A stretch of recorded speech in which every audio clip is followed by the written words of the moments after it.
Welcome students. आज major crops में हम नॉन फूड क्रॉप्स को डिस्कस करेंगे। पिछले वीडियोस में हमने सीरियल क्रॉप्स को डिस्कस किया था,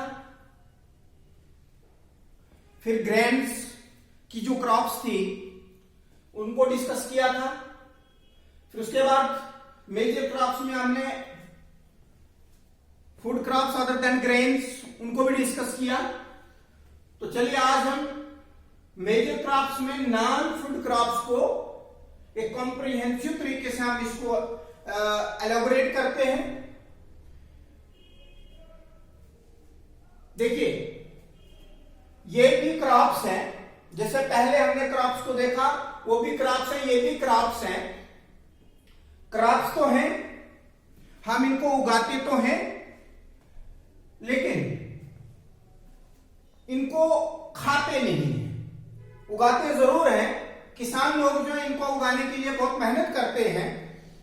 बहुत सारे स्टेट्स के अंदर इनके लिए जो है बड़ी मेहनत से कल्टीवेशन की जाती है, लेकिन इनको खाया नहीं जाता है। जब खाया नहीं जाता है तो आइए देखते हैं कि इनके यूजेस क्या है, ये क्रॉप्स जो है कहां कहां पे यूज होती है। तो सबसे पहले हमारा जो क्रॉप है वो है रबर। देखिए, रबर कॉमन सी बात है, आपने भी सुना है, सब लोगों ने सुना है कि रबर क्या है। रबर, देखिए, it is an equatorial crop.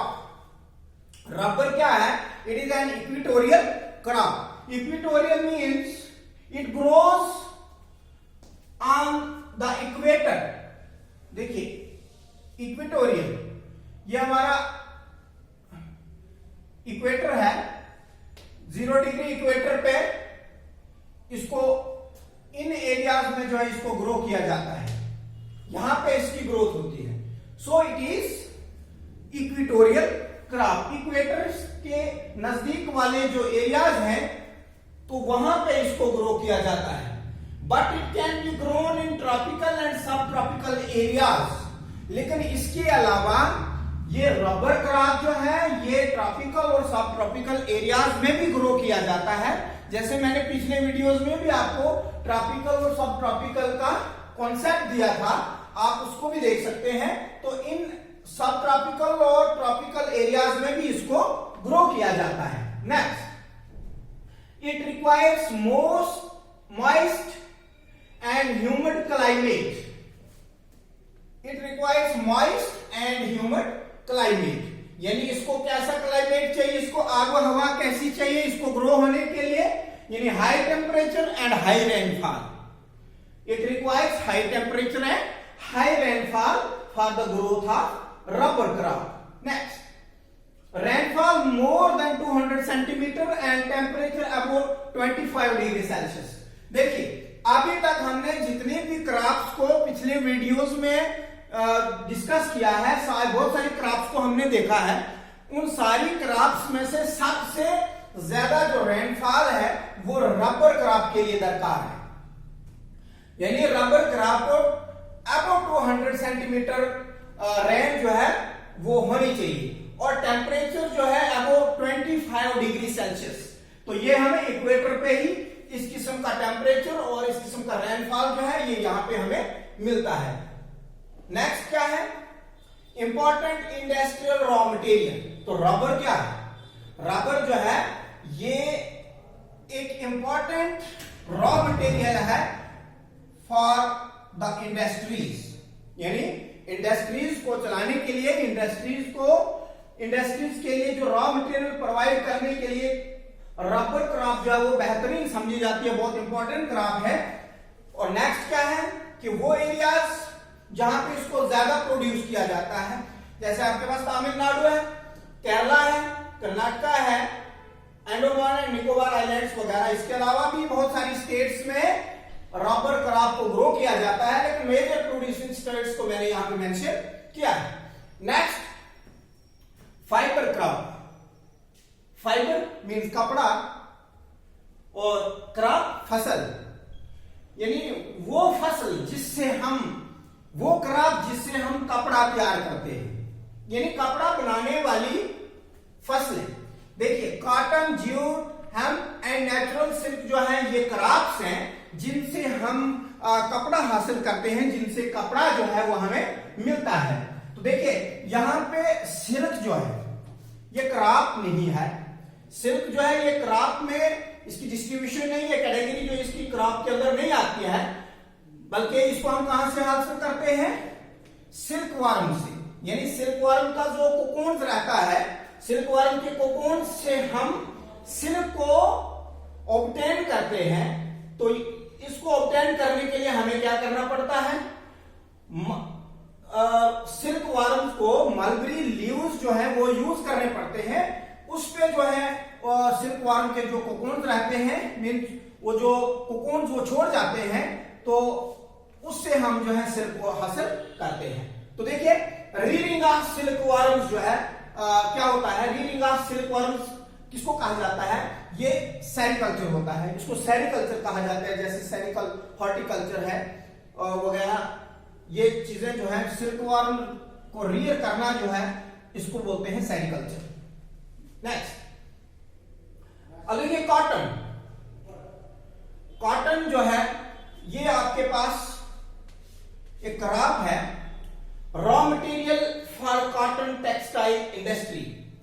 देखिए कॉटन जो है ये कपड़ा बनाने वाली इंडस्ट्रीज के लिए बड़ा इंपॉर्टेंट रॉ मटेरियल प्रोवाइड करता है कॉटन। कॉटन एक इंपॉर्टेंट क्रॉप है जो टेक्सटाइल इंडस्ट्रीज के लिए प्रोवाइड किया जाता है। उसको प्रोसेस करने के लिए, कॉटन को प्रोसेस करने के लिए टेक्सटाइल इंडस्ट्रीज, कपड़ा बनाने वाली जो इंडस्ट्रीज हैं वहां के लिए रॉ मटेरियल जो है वो कॉटन प्रोवाइड करता है। नेक्स्ट पॉइंट इसमें क्या है कि India is third largest producer of cotton after China.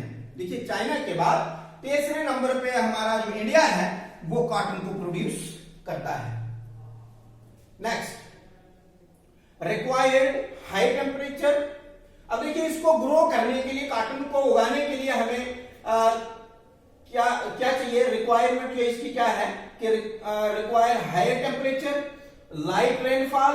देखिए टेम्परेचर जो है इसके लिए हमें बहुत ज्यादा चाहिए, ज्यादा टेम्परेचर की जरूरत है, लेकिन बारिश कम होनी चाहिए, लाइट रेनफॉल हो, और उसके अलावा 210 फ्रॉस्ट फ्री डेज। देखिए यहां पे समझिए कि 210 फ्रॉस्ट फ्री डेज इसके लिए हमें चाहिए। इसका मतलब कि कॉटन जो है ये खरीफ क्रॉप है, इसको ग्रो होने के लिए 8 to 10 मंथ्स जो है वो लगते हैं। तो कभी कभी क्या होता है कि 8 to 10 मंथ्स जो है उसमें कभी सर्दी का मौसम जो है वो आ जाता है।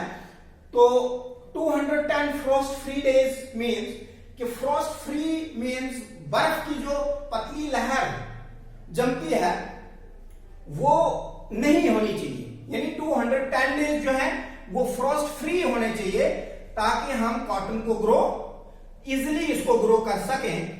और क्या होना चाहिए?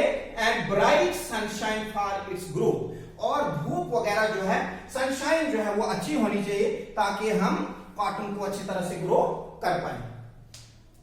अब एरियाज जहां पे कॉटन को ग्रो किया जाता है, बहुत सारे एरियाज हैं, जैसे महाराष्ट्र है, गुजरात है, मध्य प्रदेश है, आंध्र प्रदेश है, मैंने यहाँ शॉर्ट में लिखा है, कर्नाटका है, तेलंगाना है, तमिलनाडु, पंजाब, यूपी, हरियाणा वगैरह जो है ये मेजर प्रोड्यूसिंग स्टेट्स को मैंने यहाँ पे मेंशन किया। इसके अलावा भी और स्टेट्स हैं जहां पे इसको ग्रो किया जाता है कॉटन को। अब देखिए लास्ट जो हमारा है वो क्या है?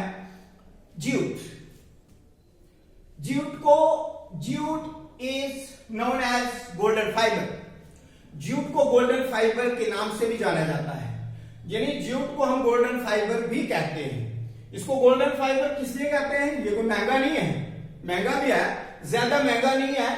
गोल्डन जो है इसको नाम इसलिए दिया गया है क्योंकि ज्यूट जो है ये गोल्डन की तरह दिखता है, गोल्डन का जैसा है, इसलिए इसको ज्यूट को गोल्डन फाइबर भी कहते हैं। तो ये कहां पे उगता है? Grows on well drained fertile side. इसके लिए जमीन जो है फर्टाइल होनी चाहिए, तो वहां पे इसकी ग्रोथ होती है। Requires high temperature. देखिए कॉटन को और इसको टेम्परेचर जो है वो सेम चाहिए। इसके लिए रेन जो है वो लाइट दरकार है, कॉटन को उगाने के लिए, लेकिन इसके लिए क्या है कि temperature during the time of growth, यानी requires high temperature during the time of growth. इसको टेम्परेचर कॉटन को और जूट को टेम्परेचर जो है वो एक जैसा ही रहता है। अब स्टेट्स कौन सी हैं जहां पे इसे प्रोड्यूस किया जाता है? मेजर प्रोड्यूसिंग स्टेट्स हैं जैसे वेस्ट बंगाल, बिहार, असम, ओडिशा, मेघालय वगैरह जो है। इन ऐसे स्टेट्स के अंदर, ऐसे एरियाज के अंदर जो है हम जूट को प्रोड्यूस करते हैं, जूट की फसल को उगाते हैं। तो देखिए जूट जो है ये कहां कहां पे यूज होता है?